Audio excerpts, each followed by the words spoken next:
I don't care if you fought in Iraq, the flight attendant snapped, her voice cutting through the cabin like cold metal. Either move to 29B or we delay the entire flight. Your choice, sir. Colonel Frank Delaney didn't respond right away. He just looked at her, steadily, without flinching. Not because he was trying to make a point, but because it took time to move now. That's what no one seemed to understand. His left hip, rebuilt twice since 2005, wasn't just painful. It was precision engineered to barely let him board a plane.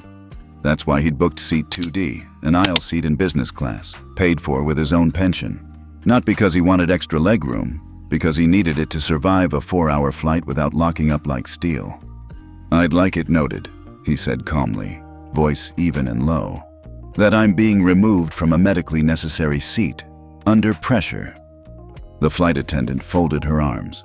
Sir, the family of 4 needs this row. They're already standing in the galley. Frank glanced forward. A young mother held a toddler on her hip.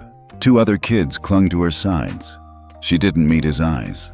Passengers nearby shifted in their seats. The silence around him thickened.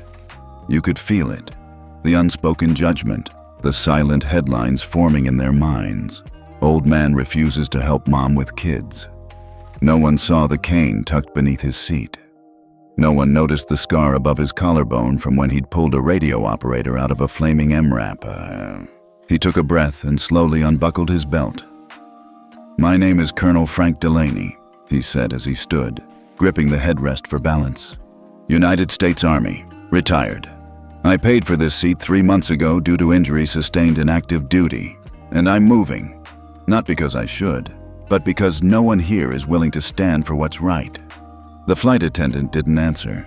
She was already turning to signal the mother forward. Frank didn't wait to be dismissed. He reached for his cane, nodded once toward the toddler, who offered a confused little wave, and made his way down the aisle. His gait was slow, limping, but his back was straight. Tell us where you're watching from, and what you would have done if this was your father. Seat 29B was hell. No legroom, no view. Sandwiched between a headphone-wearing college kid watching anime and a middle-aged man in khakis who'd already claimed the armrest like it was land in a war zone. Frank settled in with a sharp wince as his hip screamed at the tighter angle. The air smelled like overused sanitizer and weak coffee. His hands folded across his stomach, the cane tucked beneath the seat. He didn't speak. He never did. 3 rows ahead, someone was watching. Charlotte Hayes had boarded quietly. Former military ethics attorney, now an advisor to the Department of Defense's Air Logistics Oversight Board. She wasn't famous, but she knew people, and more importantly, she knew protocol. She'd watched the entire exchange from the beginning. Noticed the way the flight attendant barely blinked when Frank mentioned combat injury. Now, she opened a secure line on her phone and typed, Passenger Frank Delaney forcibly removed from seat 2D despite documented injury. Crew uncooperative. Ethics escalation requested. Immediate attention. She hit send, then watched him. Still, silent, his shoulders drawn tight like coiled metal. She didn't know who he really was, not yet, but she knew enough to know this wasn't some cranky old man. Frank closed his eyes and let the hum of the cabin settle around him. He counted his breaths like he used to before missions. 2. He thought of his porch back in Rock Springs, Wyoming, of the chipped coffee mug that still sat by the window, of the flag folded neatly in a case by his fireplace. He didn't think of the war, not if he could help it, but the pain brought it back anyway. The jungle, the sand, the rotator blades, the static over the comms, the time he crawled through broken glass to reach a downed corporal still screaming for his mother. He shifted again. His hip crunched slightly under the weight of memory and misalignment. The man beside him didn't notice. The kid kept watching his anime. Frank wasn't angry. He was used to it. The cabin began to quiet for takeoff. Final safety checks were in progress. The same flight attendant walked by him twice, never once looked down. He may as well have been part of the seat, but something was happening up front. Inside the cockpit, Captain Brian Torres, 46, tapped twice on his screen. Passenger alert. Frank Delaney flagged. Ethics violation reported authority level DMLC clearance code, Tier 1. Brian blinked. No way. That Frank Delaney? He tapped once more. The file opened. Confirmed. Colonel Frank Delaney, retired command officer, former regional director of United States Army Logistics Operations, EUCOM, current civilian oversight director for the $1.4 billion DMLC Military Transport Fund. The man in 29B was the final approver of every logistics contract the airline held with the Department of Defense. Brian stood from his chair. "Tell Tower we're holding at gate," he said to his co-pilot. "I need 3 minutes. You're delaying takeoff. I'm correcting a mistake." Back in row 29, Frank shifted again. Not from pain this time, from the sound. Footsteps, measured, heavy. They weren't a flight attendant's steps. They were boots. Someone in uniform. He opened his eyes. Captain Brian Torres stood tall in the aisle, silver bars on his chest, eyes level. "Colonel Delaney," he said formally. "Permission to address?" Frank stared, confused. "Do I know you?" "Lieutenant Brian Torres, sir. Camp Arifjan. You signed my transfer papers. 2011. Frank blinked slowly. "I remember." Captain Torres straightened fully, and then, without hesitation, saluted sharply in full view of the entire cabin. The air shifted. Phones stopped scrolling. A child turned in their seat. Frank looked stunned, then glanced around. What's happening?" The captain spoke clearly. "Sir, on behalf of this crew, and in respect to your service, I offer our sincere apology. You should not have been asked to move, and it's my responsibility to make that right." Frank opened his mouth, but nothing came out. Captain Torres turned to the aisle and said, "Miss Bennett, please step forward." The flight attendant, now clearly pale, appeared from the galley. "You will personally escort Colonel Delaney to seat 1A. If that seat is taken, you will inform the passenger that the captain is invoking federal ethics protocol for reassignment." She didn't argue. She just nodded. Frank sat still for a beat longer, then slowly began to rise. This time, no one sighed. The businessman beside him stood first. The college kid removed his headphones, and for the first time in hours, Frank Delaney moved without pain. Charlotte Hayes had seen a lot in her life.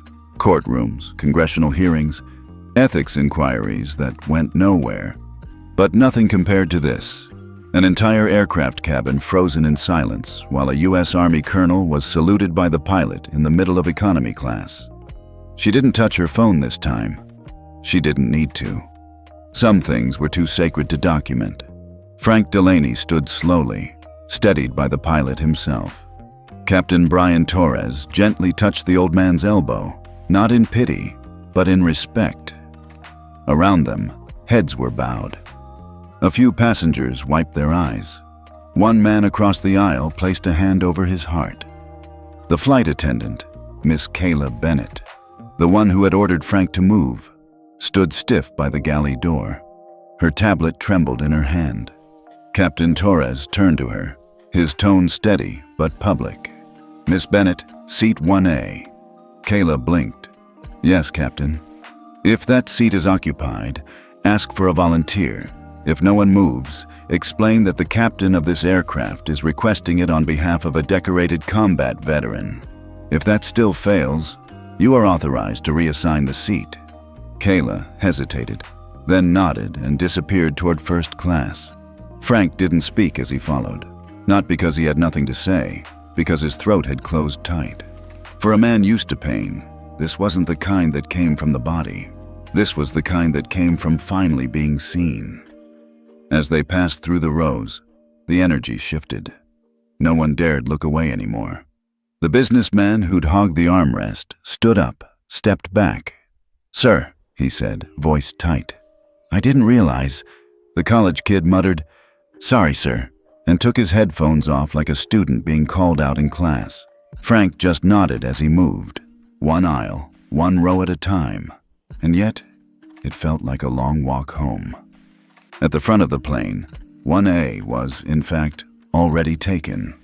A man in his 40s, golf polo and brand-name headphones, lounging with a cup of branded water, looked up confused as Kayla approached.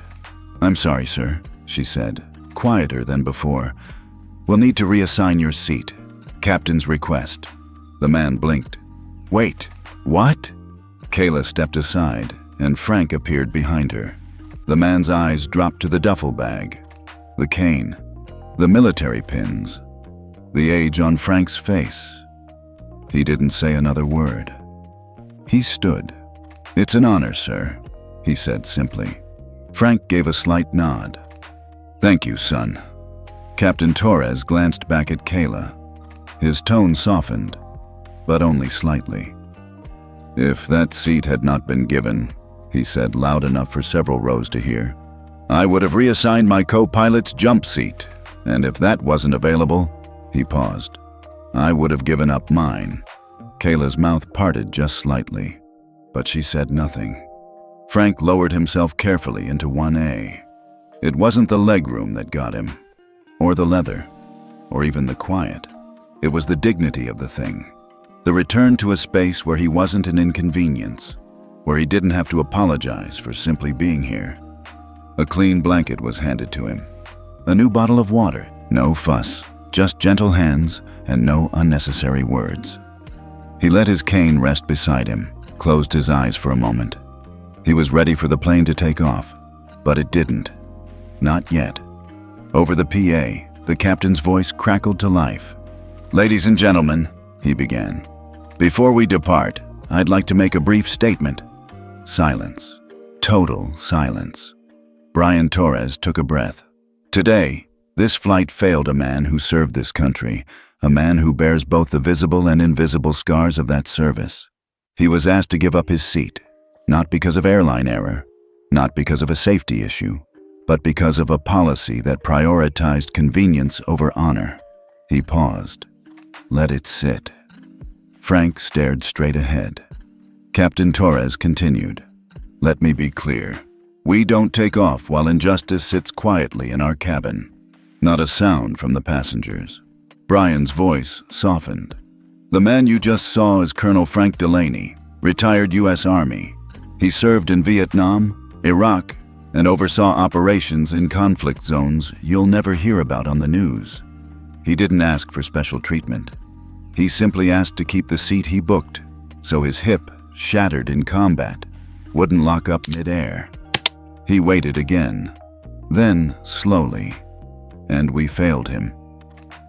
The moment hung in the air, and then it shifted. One pair of hands began to clap, then another, and another, until the entire plane, every row, was applauding. It wasn't loud. It wasn't forced. It was reverent. Charlotte Hayes had tears in her eyes. She hadn't meant to cry, but there was something in the way it all unfolded. The humiliation, the silence, the shift, the respect reclaimed. It struck a chord deep in her chest that she didn't even realize had grown numb over the years. She pulled out her phone again, opened a blank note, and began to write. He didn't ask to be honored. He just asked to be seen. Back in the cockpit, Captain Torres sat back down, adjusted his headset, and gave the all-clear for taxi. But something strange happened before they pushed back. His screen lit up. A notification from the Department of Defense. Urgent DMLC liaison. Frank Delaney has activated red flag status on Trans-Aero Airlines. All military logistics operations with this carrier are suspended effective immediately pending ethics review. Contract value affected. 1.4B flights delayed. 112. Affected installations. Fort Bragg, Dover AFB, Naval Station Norfolk, Camp Pendleton, Ryan. Blinked. He looked toward the front of the plane. Frank wasn't just a veteran. He was the guy who controlled the contracts. Down in 1A, Frank didn't look like a man who had just triggered a $1.4 billion audit. He just sipped the water, tucked the blanket over his knees, closed his eyes. He'd done his part. Quietly. Like always. Later that day, news began to spread, starting with a simple post from a ground agent who overheard the intercom speech. Then came the video from a teenager in row 17 who had recorded the captain's salute. By the time the plane landed, the hashtag #seat for Colonel Delaney was trending nationally. Military wives shared it. Veteran groups reposted it. Even a few current service members quoted it. "We don't fly over dignity, we fly with it." And somewhere deep inside the Pentagon, an aide placed a folder labeled the Delaney Protocol Draft. Mandatory ethics standards for civilian military carriers, status, urgent. Review scheduled for committee hearing. Frank didn't check the news when he got off the plane. He didn't take selfies, he didn't post anything. He just walked slowly down the jet bridge, his cane tapping quietly. His granddaughter was waiting at baggage claim, uniform sharp, hair perfect. A hand-painted sign that read, "Welcome home, Grandpa Frank." She ran into his arms. "Your knee," she started. "I've had worse," he smiled. But this time, it reached all the way to his eyes. Charlotte Hayes didn't sleep that night. She sat at her kitchen counter in D.C., still wearing the navy blazer from the flight, her laptop open, a half-finished glass of Merlot untouched. The cursor blinked on the blank document she'd been staring at for an hour. But the story wasn't blank. It was burned into her memory, line by line, moment by moment. She didn't want to dramatize it. She didn't need to. The truth had enough weight on its own. She took a breath and typed, "They made him move. A man who served more years than most of us have lived. A man with a limp, a cane, and a quiet dignity that deserved more than silence. And when no one stood up for him, the captain did. Because justice, real justice, doesn't shout. It walks slowly down an airplane aisle, salutes, and makes things right." She didn't know where the words came from, but once they started, they didn't stop. The piece took 20 minutes to write. She read it twice, didn't change a word. She emailed it to one person, her former editor at the Chronicle Review, a weekly publication with a niche but loyal audience of veterans, policy analysts, and ethics wonks. She didn't expect it to go further than that. By sunrise, it had been reposted 600 times. By noon, it was on the front page of Military Times. By 4:30 p.m., CNN was quoting her paragraph on air. And by evening, the Department of Transportation Ethics Division had released a statement. "We have launched a formal review into civilian military carrier conduct and are working with the Department of Defense to reevaluate policies involving service-related accommodations on federally contracted flights." Meanwhile, at TransAero's corporate headquarters in Atlanta, the legal team was panicking. A full inbox of ethics complaints. Multiple hotline voicemails with direct quotes from the captain's speech. And a new internal message from the Pentagon's liaison office. "Your ethics rating has been temporarily suspended pending the outcome of the Delaney Incident Review. As a result, your military transport operations under the DMLC contract are frozen effective immediately. We expect full cooperation." One executive stared at the numbers. 112 suspended flights, 4 critical military installations affected, $1.4 billion at stake. He didn't need coffee that morning. But Frank Delaney? He was sitting in his backyard in Rock Springs, Wyoming, wearing an old fleece, watching a crow peck at birdseed like nothing had happened. No phone, no news alerts. Just the morning sun and a cane resting beside his chair. He didn't need to know what was happening, because for him, it wasn't about attention. It was about being treated like he mattered. That was enough. His granddaughter, Jessica, however, had other plans. "Grandpa, you're all over the internet," she said, nearly tripping on the back step as she ran out holding her phone. "Like, everywhere. There's even a hashtag." Frank raised an eyebrow. "A what?" "A hashtag. #seat for Colonel Delaney. And look, this video's from a kid like 10 rows behind you. He filmed the whole thing when the captain saluted. Over 4 million views." Frank looked down at the phone. On screen, He saw himself, older than he ever imagined, standing with the help of a younger man in uniform, surrounded by silence, reverence, and something else: respect. He didn't say anything for a long time. Jessica watched him. "Are you okay?" "I'm fine," he said quietly. Then added, I didn't think anyone still noticed." She sat beside him. "They do now." By the end of the week, things had moved fast. The Federal Aviation Administration, FAA, scheduled an emergency session with key airline executives. TransAero was subpoenaed to provide all internal communications related to passenger accommodation decisions, as well as personnel files for the cabin crew involved in Flight 270. Kayla Bennett's name came up quickly. A second passenger from the same flight had filed a complaint about her tone and refusal to explain policy. The pressure was mounting.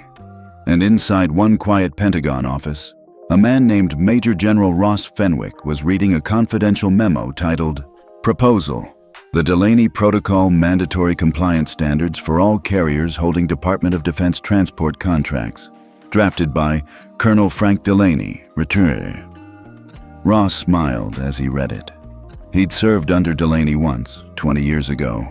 Frank had been firm, no nonsense, and always the first one in and the last one out.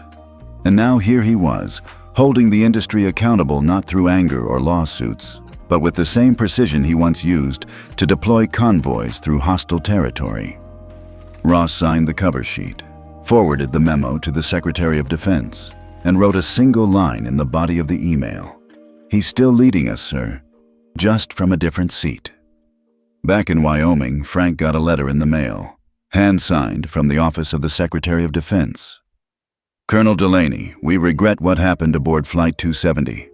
Your restraint, dignity, and quiet strength have reminded this nation what leadership truly looks like. Enclosed is a certificate designating you as an honorary federal ethics liaison, with full advisory clearance on any and all matters related to veteran protections in federally regulated travel. Thank you for not staying silent. SecDef, United States Department of Defense." Frank folded the letter once, then again, slipped it inside the box where he kept his medals, not on display, but tucked away. The world didn't need to see them. He just needed to know they were still real. Charlotte Hayes received a call 2 days later. "This is CBS. Would you be open to an interview?" She hesitated. "I'm not the story," she said. The producer replied, "You may not be, but you help the world see the one that is." Charlotte agreed, on one condition: that Frank didn't have to say a word. The segment aired the following Sunday. Footage of the salute. A voiceover reading Charlotte's article. B-roll of Frank walking slowly with his cane through the jet bridge. Jessica was crying before the story even reached the halfway mark. Frank just watched quietly, hands folded in his lap, a cup of black coffee in front of him. When the screen faded to black, he said softly, "That'll do." At a diner 2 towns over, a waitress who had never spoken to Frank before walked over, refilled his mug without asking, and placed a napkin beside it with a handwritten note. "My dad served. He passed last year. Thank you for reminding people. This one's on me." Frank didn't know what to say, so he said the same thing he always did when words weren't enough. He nodded, once, and meant it. The oak-paneled hearing room in the Hart Senate office building had seen its share of history, confirmation battles, ethics showdowns, even the occasional scandal. But that morning, it was quiet in a different way. Not tense, not theatrical, just still. Like everyone in the room knew this wasn't about headlines. It was about restoring something we forgot we owed. Colonel Frank Delaney sat at the front table, straight-backed, navy blazer pressed, a cane resting at his side. His face was calm, unreadable. He didn't fidget, didn't glance at the cameras, didn't adjust the mic. He just waited. Senator Miriam Lawton, chair of the Senate Subcommittee on Military Oversight and Ethics, cleared her throat and leaned into the mic. "Colonel Delaney," she began, Thank you for making the trip to Washington. Frank gave a small nod. Ma'am, we've all seen the footage by now. What happened aboard Transaero Flight 270? You've declined nearly every media interview, but today you've agreed to testify before this committee. May I ask why? Frank paused before answering. Because I don't want a speech, he said, voice steady. I want a standard. The room was silent for a beat. Then Senator Lawton nodded. Colonel, in the days following your incident, the Department of Defense confirmed your role as final approver of the DMLC logistics contracts. Is that accurate? Yes, ma'am. And you personally authorized the temporary freeze of those contracts with Transaero? I did. Why? Frank leaned forward slightly, folding his hands. Because it wasn't just about me. It was about a system that forgets who paid the price for its convenience. That seat I booked wasn't luxury. It was pain management.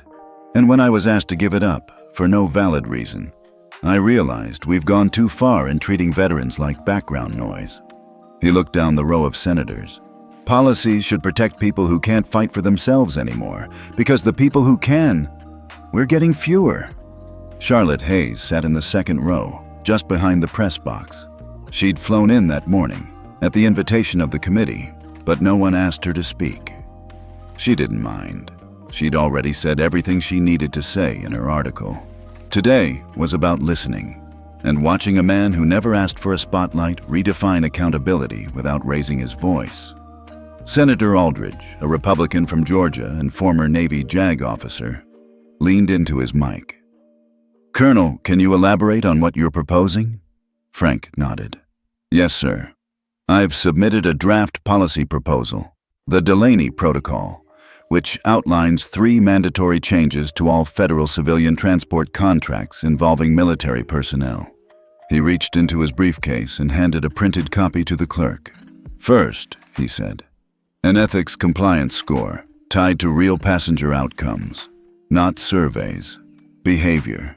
Second, a permanent booking protection for all service-connected medical accommodations, regardless of class of service. And third, an accountability mechanism. If a flight crew violates ethics protocol, the carrier is flagged, and military transport operations are frozen for 72 hours pending review. There were murmurs in the room now, whispers, scribbling. But Frank didn't flinch. These rules don't punish, he said. They protect. Senator Lawton smiled slightly. You've been out of uniform for almost 20 years, Colonel, yet you still sound like a logistics officer. Frank shrugged. I still know how to move things from point A to point B, especially when point B is overdue justice. Back at Transaero headquarters, the mood was different. Their general counsel had just returned from a closed-door session with the Department of Transportation, and it wasn't good news. The FAA wants us to produce all flight logs, passenger complaints, and crew rosters from the past 12 months, she said flatly. And DoD has notified us that if we don't comply with full ethics recertification by end of quarter, we'll be permanently delisted from all federal military contracts. The CEO, a man named Lionel Greer, rubbed his temples. This isn't just about one old man anymore, is it? No, she said. It's about everyone we overlooked along the way. That same night, Frank sat in a quiet corner of his hotel room, overlooking the Capitol Dome. He wasn't someone who traveled often these days. The movement hurt. The beds weren't always kind to his hip, but he'd made an exception for this. Jessica had called him earlier. They read your speech at my ROTC meeting, she said. One of the juniors said she cried. Frank didn't know how to respond. He wasn't trying to be inspiring. He just didn't want anyone else to feel like he had in seat 29B. The next morning, the Washington Post ran a headline, Colonel who was moved now moves Congress.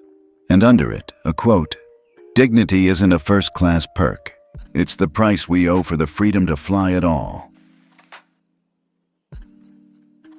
Colonel Frank Delaney, return.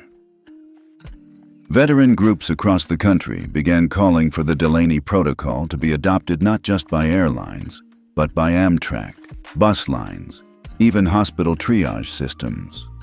A few lawmakers laughed it off. Most didn't. Because deep down, they knew.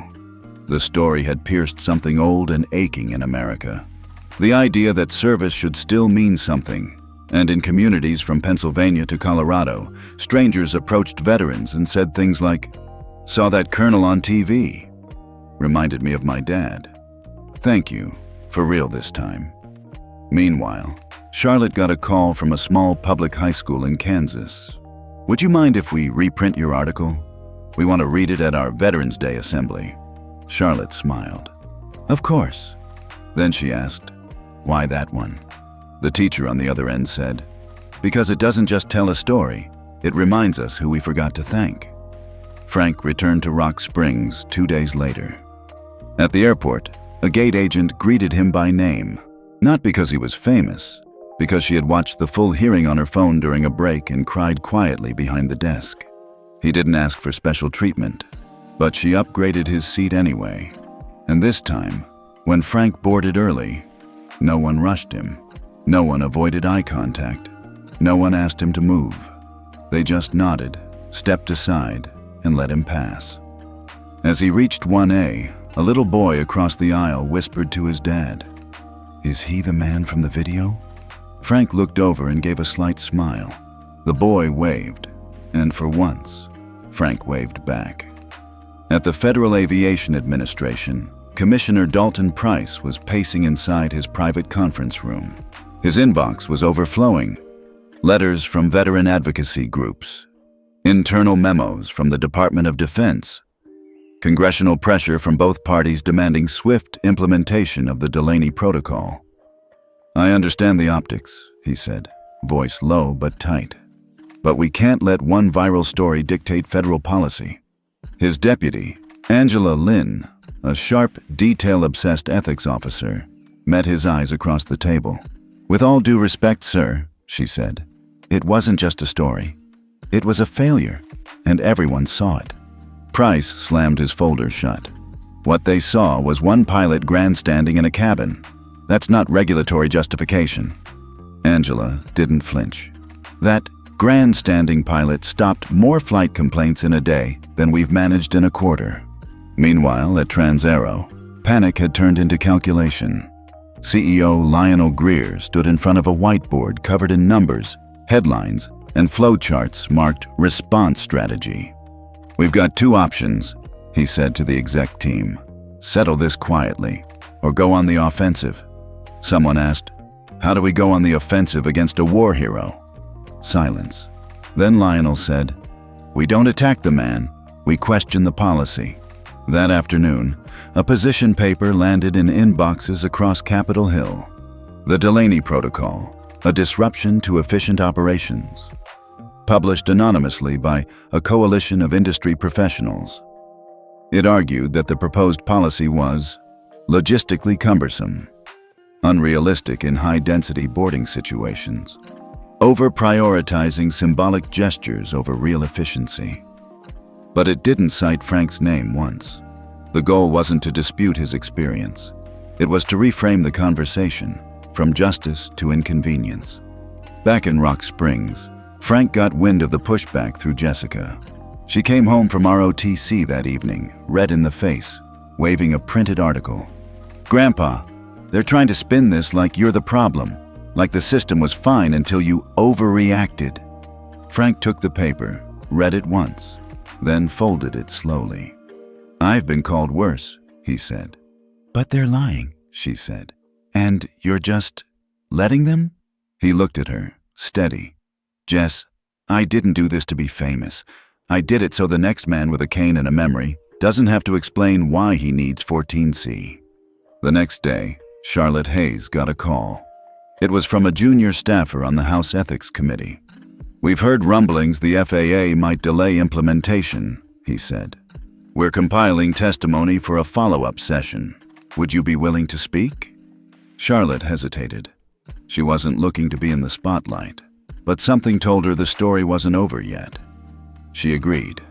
By the end of the week, 3 more airlines had quietly pledged to adopt the Delaney Protocol standards voluntarily, citing public trust, not regulation. Public trust. The kind of phrase you don't hear often in boardrooms, unless something's shifting. And it was.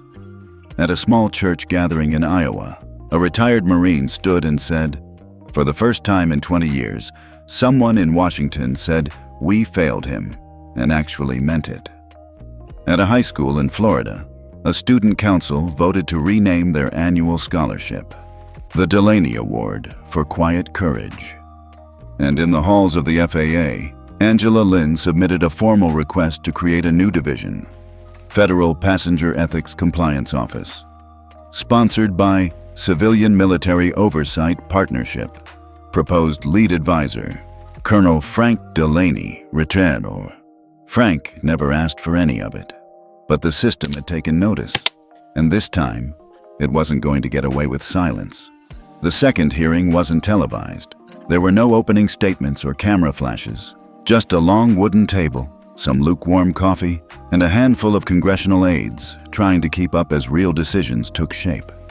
This time, Charlotte Hayes sat in the witness chair. No blazer, no script. Just a copy of her article folded neatly in her lap and the calm, pointed clarity of someone who'd spent a lifetime watching systems quietly fail people they were supposed to protect.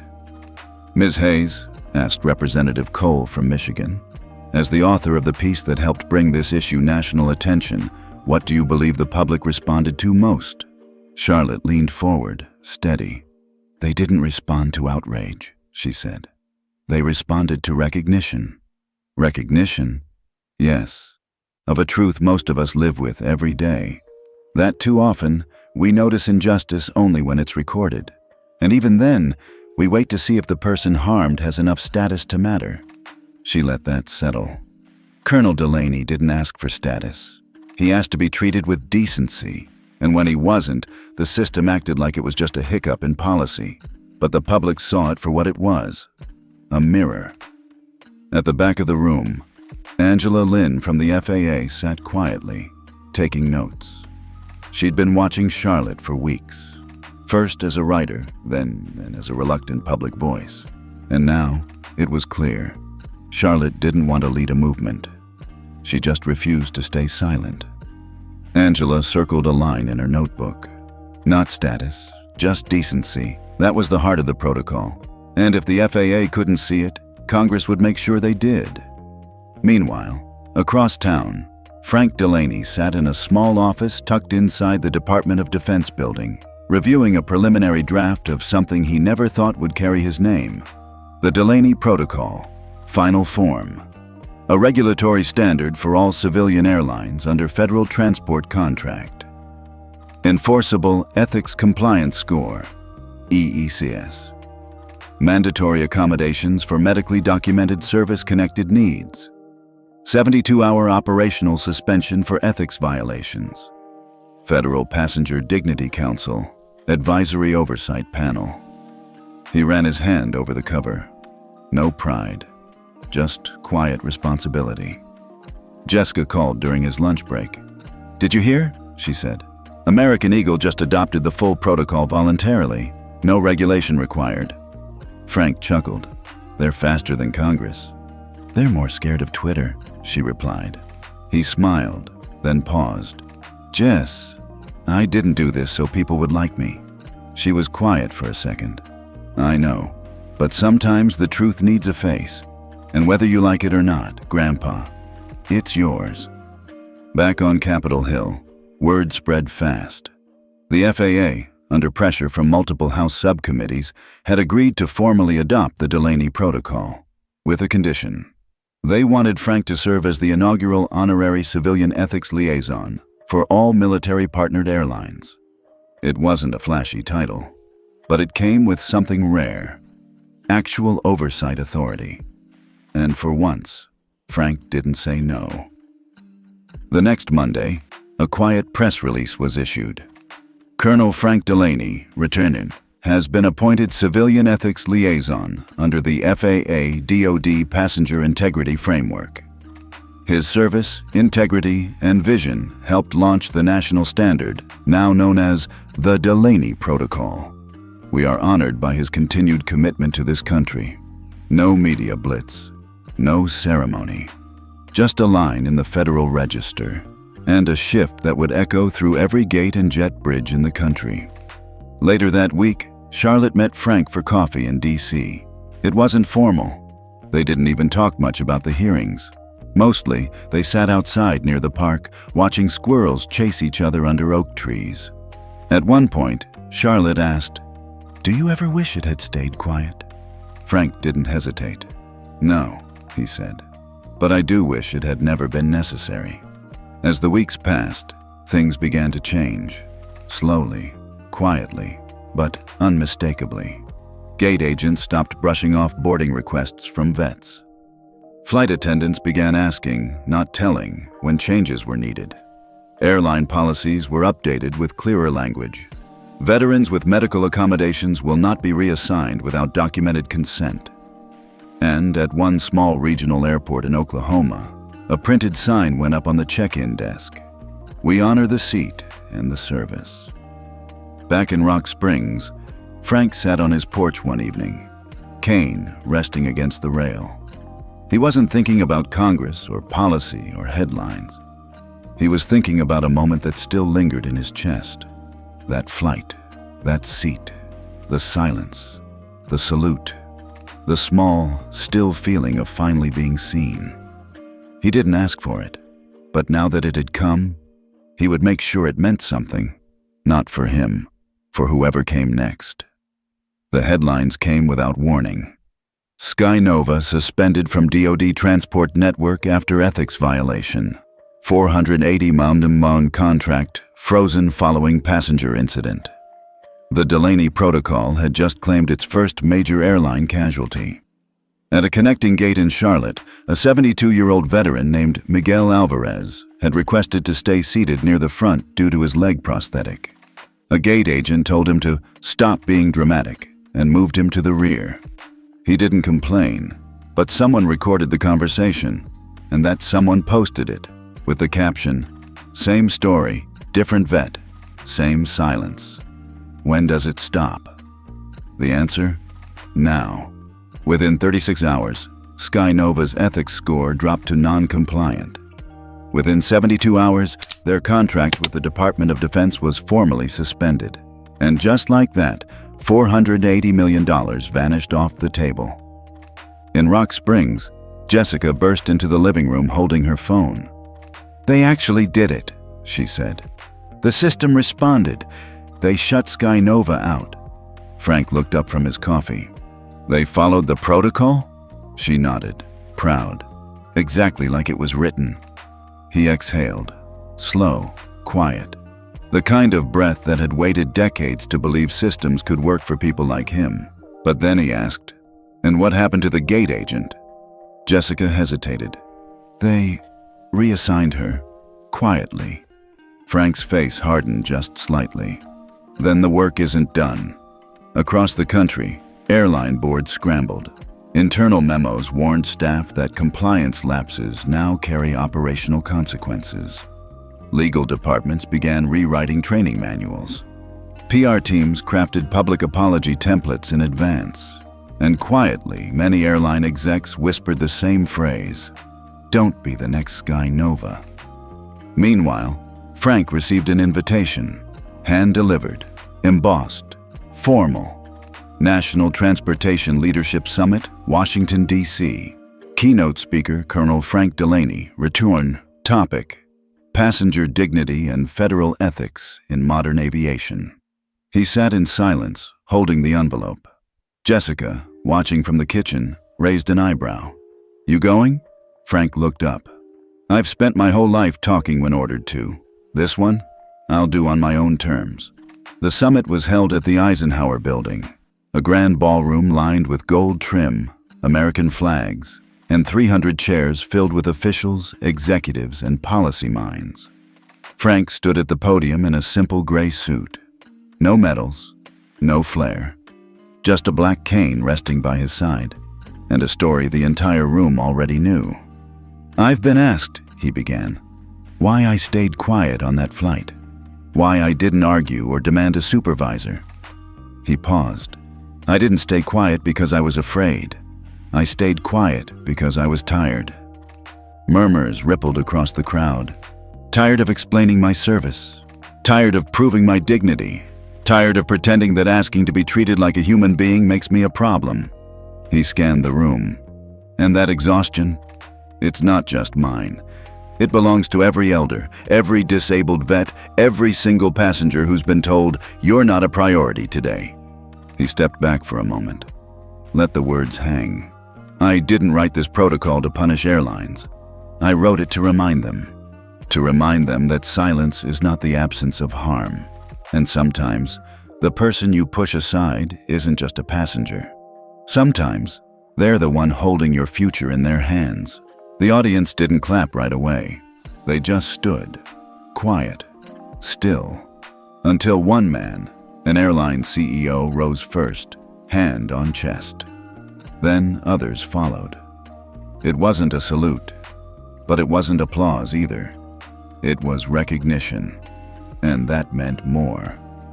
The next day, 5 major airlines released a joint statement.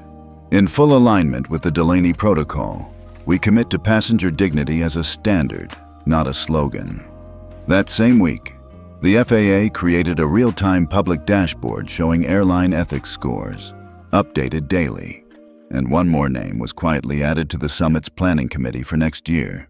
Colonel Frank Delaney, honorary chair back in Rock Springs. Frank didn't celebrate. He didn't post on social media. He didn't take interviews. But the next time he boarded a plane, the gate agent looked up at his boarding pass, then at him, then stood and said, "Mr. Delaney, your seat is ready." And sir, thank you. Frank nodded once, and for the first time in years, he sat, without explaining a thing. Not everyone was happy about the Delaney Protocol. Inside the sleek executive suite of Northway Aero, CEO Spencer Rourke slammed a copy of the Wall Street Journal on the table. The headline read, "3 airlines now face suspension over ethics violations. FAA tightens grip." "This is insane," Rourke growled. "One old man gets told to move, and now we're rewriting aviation policy?" His CFO, Marcia Lynn, tried to steady him. "We're losing contractor confidence, and our ethics score dropped last night. Did you see?" "I saw it," he snapped. "This whole thing is political theater." But it wasn't. Across the industry, Delaney's name had become shorthand for accountability.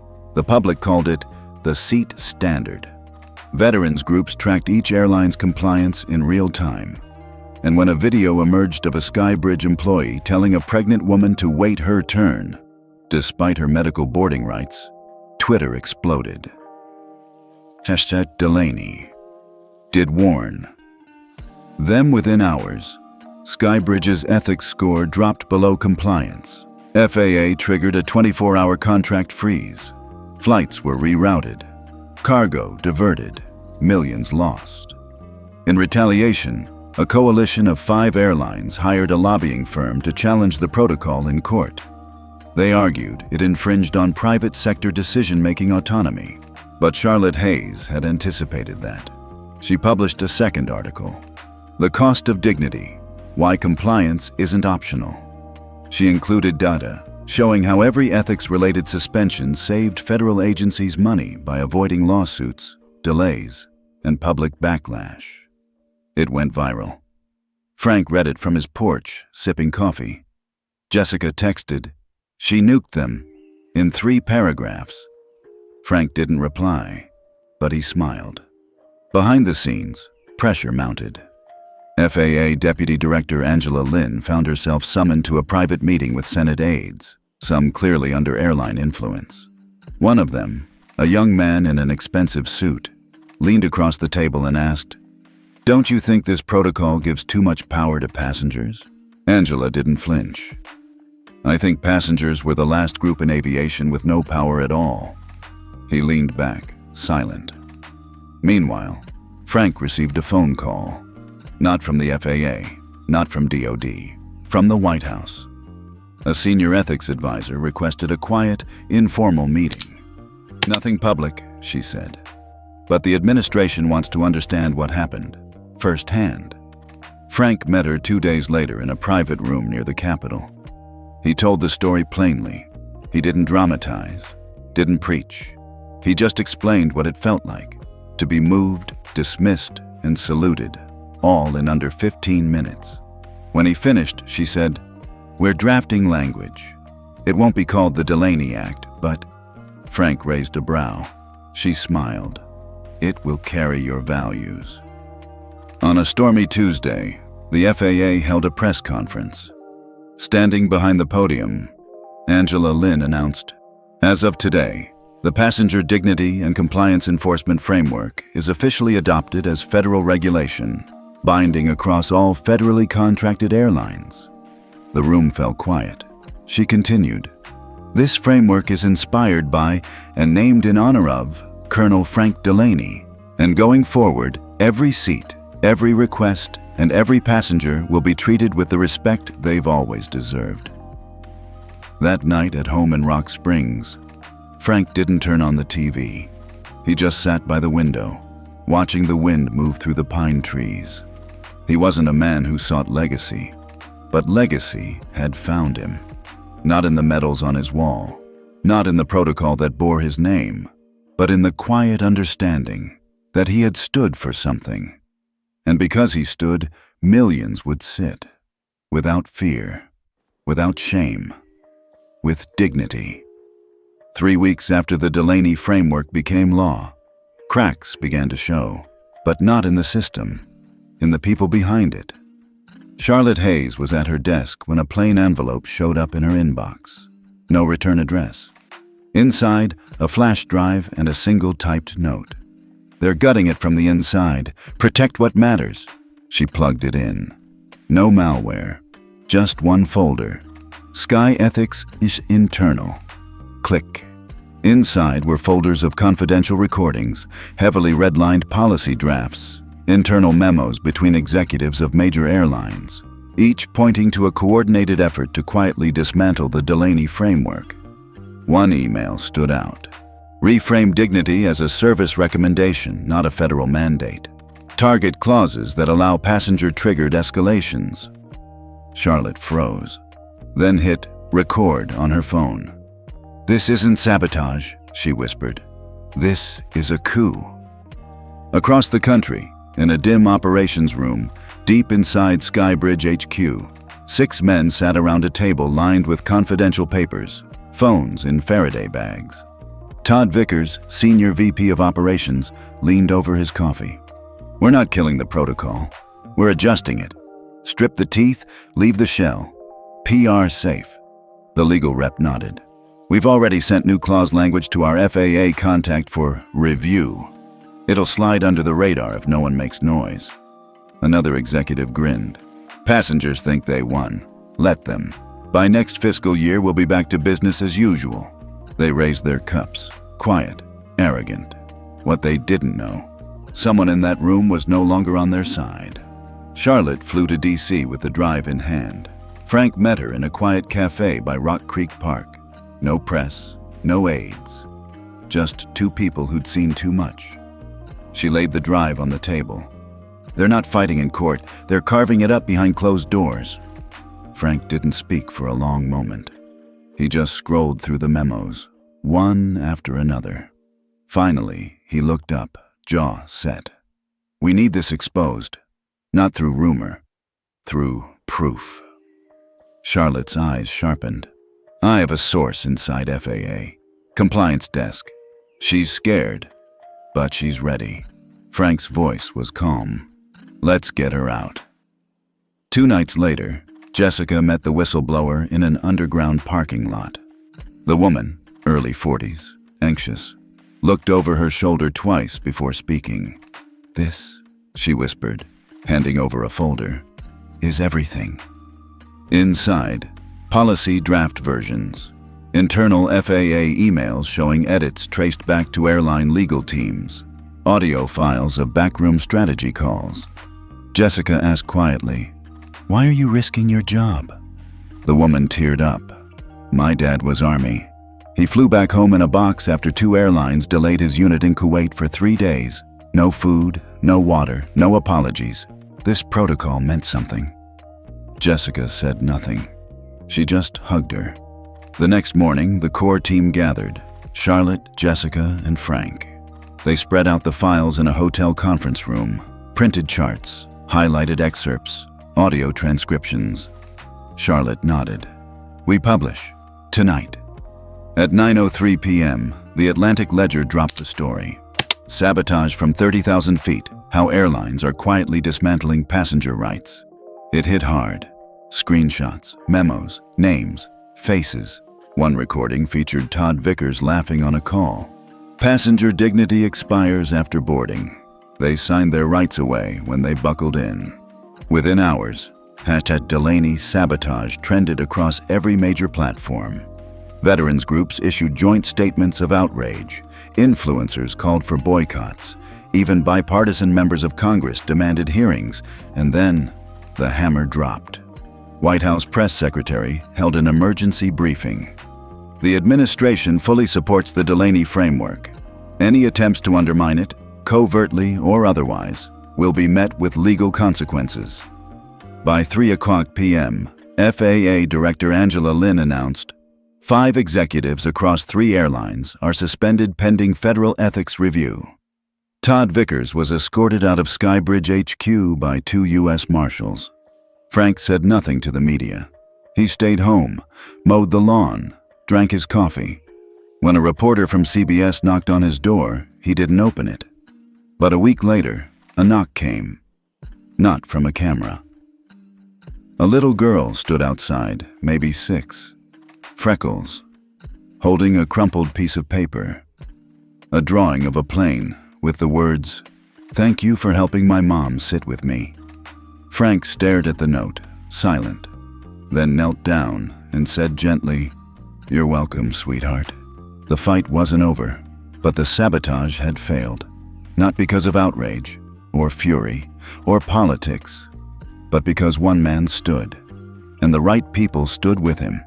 6 weeks after the exposé shook the aviation world, the Senate Ethics and Transportation Committee held its most anticipated hearing in over a decade. The witness, Franklin Delaney. As he walked into the marbled hearing chamber, cameras flashed, reporters whispered, senators stared. But Frank's steps were even, measured. He wasn't here to perform. He was here to finish something. Behind him sat Charlotte, Jessica, and the whistleblower, now under federal protection. In the crowd were veterans, parents, and passengers who had emailed, called, and marched in support of the framework. They didn't clap, they didn't shout, they stood. Frank took his seat. Senator Colleen Vargas, chair of the committee, adjusted her mic. "Mr. Delaney, the floor is yours." Frank looked at her, then scanned the room. For too long, flying in this country has been treated as a privilege for the quiet, the wealthy, and the unquestioning. But air travel is not a luxury. It's public access to time, to family, to safety, to dignity. He paused. When we deny that dignity, not just to soldiers or seniors, but to anyone, we're not just violating ethics. We're violating who we claim to be. The room was still. Over the next hour, Frank laid out the sabotage plot in detail. Names, companies, tactics. He introduced the FAA analyst, who testified under oath about coerced edits and financial kickbacks. Then came Charlotte, who detailed the media blackout threats. Jessica presented internal memos showing coordinated dilution of dignity clauses. Each word was sharp, documented, undeniable. Then came a surprise. A second whistleblower emerged, a former airline HR exec, confirming that flight attendants were being trained to reframe conflict as non-reportable. A senator from Wisconsin leaned forward. "Are you saying airlines told crews to avoid documenting dignity violations?" The whistleblower nodded. "Yes, some were even incentivized." Gasps echoed. At the end of the testimony, Senator Vargas leaned back. "Mr. Delaney, in your opinion, what happens if we do nothing?" Frank's eyes didn't blink. "Then the system doesn't just fail. It teaches people to stop believing in it." Vargas nodded once, then turned to the committee. "I move to present the Passenger Dignity Act to the full Senate." The vote passed, unanimously. 3 days later, the Passenger Dignity Act became law. Unlike the Delaney framework, this was no executive policy. It was federal statute, signed by the President, enforced by the Department of Transportation and the FAA. Key provisions included mandatory dignity training for all flight and gate crew, a public-facing ethics compliance dashboard for every airline, a federal ombudsman for passenger rights, real-time in-flight incident reporting linked to FAA review, automatic fines for documented dignity violations. The act had teeth. Fallout came fast. 3 CEOs resigned. 9 board members were ousted. Airline lobbyists were subpoenaed. And over 120 flights were restructured to comply with the Act's accessibility and dignity standards. But something deeper shifted. At LAX, a young mom and her child were moved to the front. Not because they asked, but because a crew member quietly said, "This one's on us. No reason you should struggle." In Dallas, a Vietnam veteran was offered help before he asked. A quiet nod, a handshake, no ceremony. Just respect. And on a flight from New York to Phoenix, a teenage girl in a wheelchair didn't have to explain herself. The attendant simply said, "I read your needs. You're good. Just rest." Change wasn't loud. It was consistent. Frank didn't return to public life. He didn't sign book deals, didn't give speeches, but every month, a new letter arrived at his door. From a child, a mother, a pilot, all saying the same thing: "Thank you." And each time, Frank would sit on his porch, coffee in hand, and read the letters slowly, sometimes smiling, sometimes crying, but always feeling one thing: closure.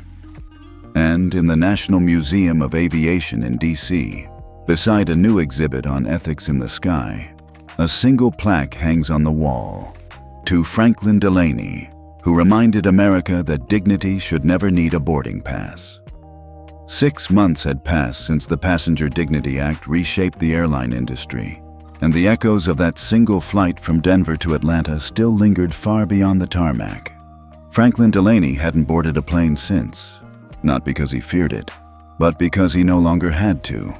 He had spent his entire life on the road, in the air, chasing contracts and navigating silence. Now, silence finally felt like peace. He lived quietly on his farm in Asheville, North Carolina, the same house he'd built with his late wife, surrounded by trees that still remembered their laughter. Every morning, he walked to the edge of his field with a cane carved by a veteran who once sat next to him on a return flight from Kandahar. One crisp November morning, Frank stood by the mailbox. Inside, a letter. The return address was from a high school in Arizona. The envelope was thick, slightly wrinkled. No return name. He opened it slowly. Inside was a handwritten note in purple ink. "Mr. Delaney, my name is Amara Jennings. I'm 17 and I want to be a pilot.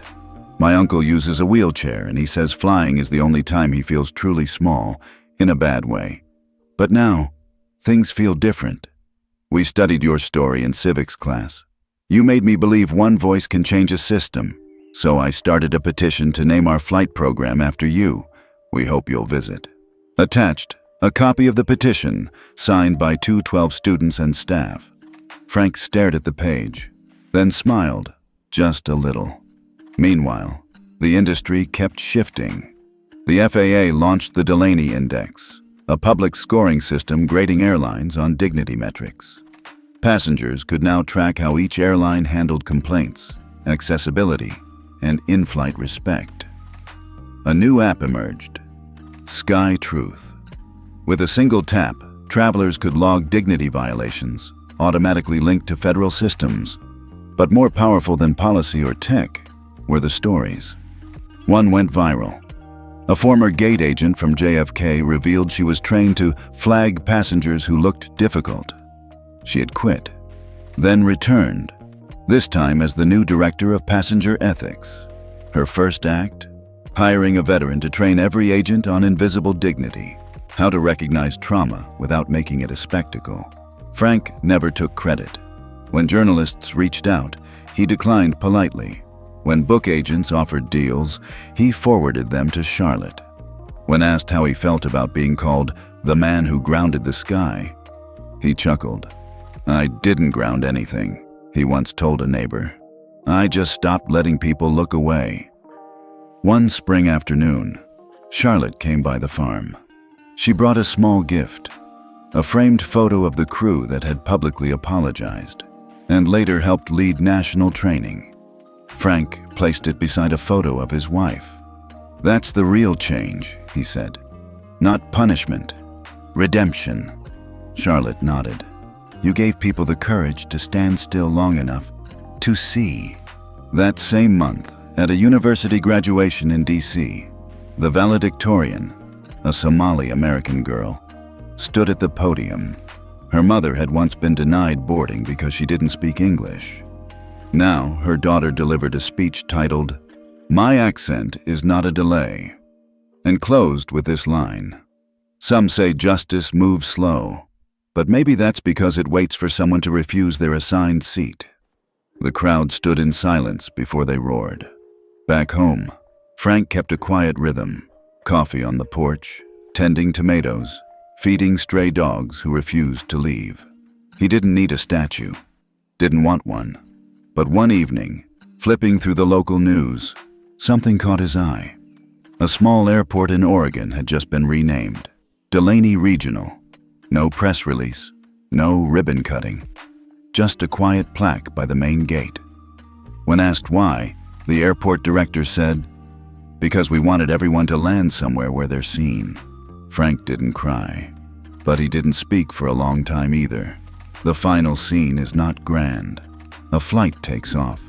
A flight attendant kneels to speak gently to a nervous child. A pilot walks through the terminal and salutes an old man in uniform, without being told to. No hashtags, no speeches, just a ripple. That never stopped moving. And in that silence, America finally remembered what flying was supposed to feel like. The screen fades to black, then slowly fades in again. Night. Quiet. Rain tapping softly against the window of a small airport lounge in Asheville. Franklin Delaney is sitting alone in a worn leather chair, holding a boarding pass. Not for travel, but for tribute. An invitation. Federal Ethics Summit, Washington, D.C. Keynote: The Quiet Power of Refusing to Move. Charlotte had submitted the nomination behind his back. The committee voted unanimously. Frank sighs, brushing his fingers over the card. Then he folds it and puts it in his coat. Cut to Gate A4, Asheville Airport. Frank steps onto the jet bridge. A young agent, barely 22, pauses as she scans his pass. Her eyes widen. "Are you Mr. Delaney?" Frank just gives a half smile. "Just Franklin, ma'am." She gently taps the scanner. "Welcome aboard, sir. We saved your seat." He nods, then walks down the aisle, steady on his cane. This time, no one asks him to move. This time, the seat has his name already stitched into the headrest. As the camera pulls back, we see a framed plaque just past the gate. "Let no passenger be unseen. Let no voice be lost in altitude. In honor of Franklin Delaney." Fade to black. The sound of takeoff. Then silence. It began quietly. Not with a press conference, not with a scandal, but with a PDF. Released quietly on the FAA website. Then picked up by policy forums, aviation blogs, and finally, national news. The Passenger Dignity Framework. The final version was signed into law as part of the 2026 Aviation Ethics Compliance Act, attached to a transportation spending bill so massive, no one dared vote it down. In the appendix, a name. This framework is adopted in honor of Mr. Franklin Delaney. But that wasn't the real legacy. The real legacy was the Delaney Clause, a binding rule that no airline operating in the U.S. could receive federal funds or airport partnerships unless they passed an annual dignity audit. And that audit? It wasn't just about surveys. It required passenger-submitted reviews, anonymous crew feedback, whistleblower protection, and even video accountability measures. It wasn't a policy. It was a mirror. Charlotte Holloway became the first director of the National Passenger Dignity Office, appointed by the Department of Transportation, confirmed in a 91-9 Senate vote. In her first address, she didn't mention lawsuits or scandals. She talked about her father, how he used to tell her, if you ever see someone being made small, your job is to stand taller. Then she paused. I think Mr. Delaney stood tall so the rest of us could finally stand up. Over 112 airports adopted the Delaney Index in the first year. An airline with a low score? No gate expansion, no TSA fast-track privileges, no eligibility for sustainability subsidies. 3 major airlines were forced into leadership overhauls after failing 2 audits in a row. But the most surprising shift wasn't corporate, it was cultural. Flight schools began incorporating dignity simulation labs, where students had to role-play real-life dilemmas. A mother with a screaming child, a veteran with mobility issues, a refugee in panic. The most elite score? The Franklin Pin, awarded only to students who passed the course with unanimous respect votes from both peers and instructors. By year 2, airlines began recruiting specifically from the Pin list. Passengers noticed the difference. One day, a viral video surfaced of a young pilot, early 30s, calm and composed, gently kneeling beside an elderly man struggling with a seatbelt. He smiled and said, "Take your time, sir. No one takes off until you're good." It got 22 million views in 3 days. Underneath, someone commented, "His badge has the Franklin Pin. That explains everything." But the system wasn't just built on behavior, it was built on accountability. The ClearFly Ethics dashboard, linked to every airport and major airline, allowed the public to track in real time which airlines had rising or dropping dignity scores, how many unresolved complaints were open, and whether whistleblower protections were actually enforced. Passengers were no longer powerless. One woman, a cancer survivor from Ohio, flagged her mistreatment on a flight. 10 days later, the airline CEO personally apologized and updated its policy manual, not because it was trending, but because the system required it. Frank never saw the framework in action, but he didn't need to, because what mattered wasn't the paper, it was the people. At his funeral, there were no suits, no flags, just hats, veterans' hats, mechanic caps, service uniforms, people who remembered. A stewardess who whispered she'd once served him cold coffee, then watched him tip her anyway. A TSA agent who cried as she told Charlotte, he was the only one who ever said thank you for the pat-down. They played no anthem, but they played a flight announcement, an actual one. Now boarding, Flight 204, final stop, Dignity. Everyone stood. No one moved. At the very end, the FAA quietly installed one final plaque, hidden at the end of Terminal C, Atlanta Airport. Not at eye level, not flashy, just low enough so that children could see it.